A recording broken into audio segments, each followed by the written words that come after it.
go for recovery personnel to approach. Expect personnel alongside in the next few minutes. 9 నెలల సుదీర్ఘ నిరీక్షణ తర్వాత భూమి మీదకు డ్రాగన్ క్యాప్సూల్లో సునీత విలియమ్స్ తిరిగి వచ్చారు. క్రూ 9 టీంలోని మరో 3 ఆస్ట్రోనాట్లతో కలిసి భూమిపైకి తిరుగు ప్రయాణం ప్రారంభించిన సునీత విలియమ్స్ సుమారు 17 గంటల ప్రయాణం తర్వాత ఫ్లోరిడా సముద్ర తీరం పైన పారాచూట్ల సాయంతో సేఫ్ ల్యాండ్ అయ్యారు. వీరు ప్రయాణిస్తున్న డ్రాగన్ క్యాప్సూల్కున్న పారాచూట్లు తెరుచుకోగానే నాసా, స్పేస్ ఎక్స్ సంస్థల సైంటిస్టులు సంబరాలు చేసుకున్నారు. పారాషూట్లు సక్రమంగా తెరుచుకోవడంతో క్యాప్సూల్ ఫ్లోరిడా సముద్ర తీరంలో సేఫ్గా ల్యాండ్ అయింది. క్యాప్సూల్ ల్యాండ్ అయిన వెంటనే క్యాప్సూల్ దగ్గరికి American navy, coast guard, marine బోట్లు దూసుకువచ్చాయి. ముందుగానే క్యాప్సూల్ పడే ప్రాంతాన్ని అంచనా వేసిన యుఎస్ ఎయిర్ ఫోర్స్ హెలికాప్టర్లు ఆ ప్రాంతానికి చేరుకుని ఏరియల్ సర్వే ద్వారా విజువల్స్ తీయడంతో పాటు పరిస్థితిని ఎప్పటికప్పుడు సమీక్షించాయి. The Dragon capsule docked at station. It looked very different.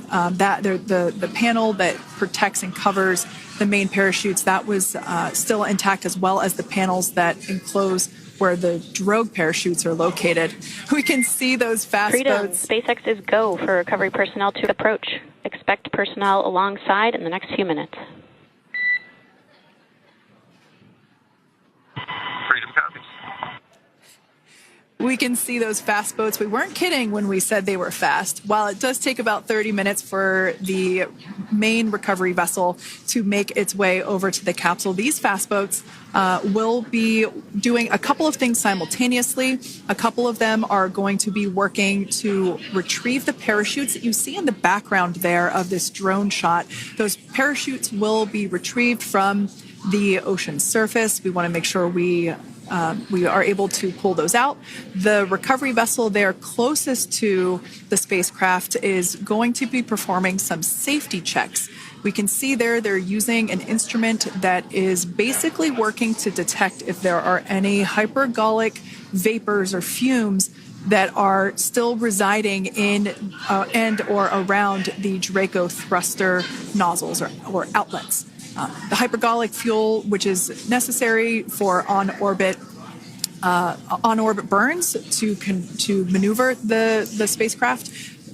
Unfortunately, those hypergolics are unable to be breathed. They are toxic, and so this team here is doing those initial safety checks to make sure that it is safe for the rest of the recovery team to approach the spacecraft.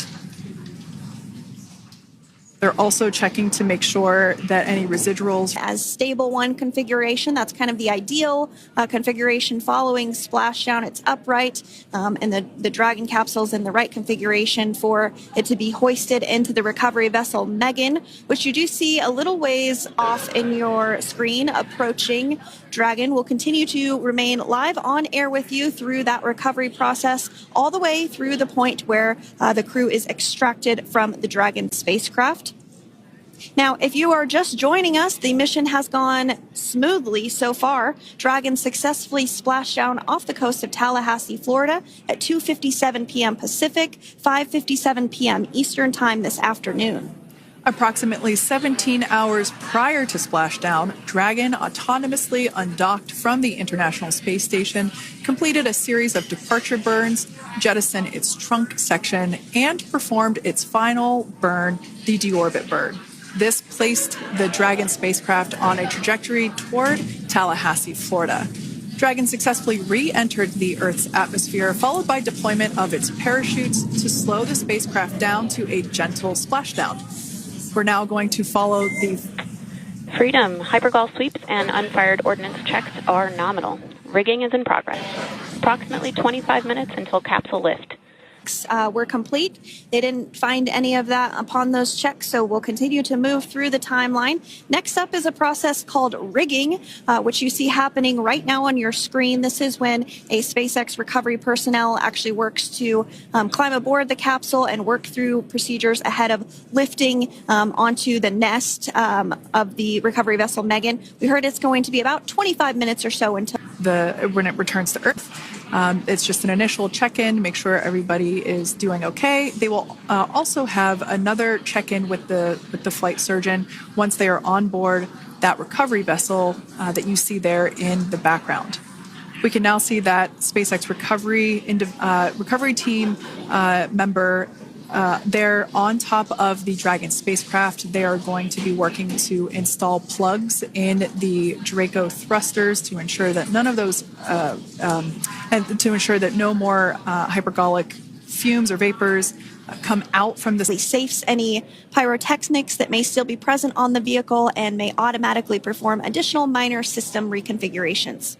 The astronauts will remain seated and in their suits at this point, but the onboard air conditioning keeps things temperature controlled inside the spacecraft so the crew remains comfortable, and the communication systems. Freedom, SpaceX, ComCheck. SpaceX, this is Freedom. We have loud and clear. Copy that, Freedom. Have you loud and clear as well, and Dragon to ground is no longer private.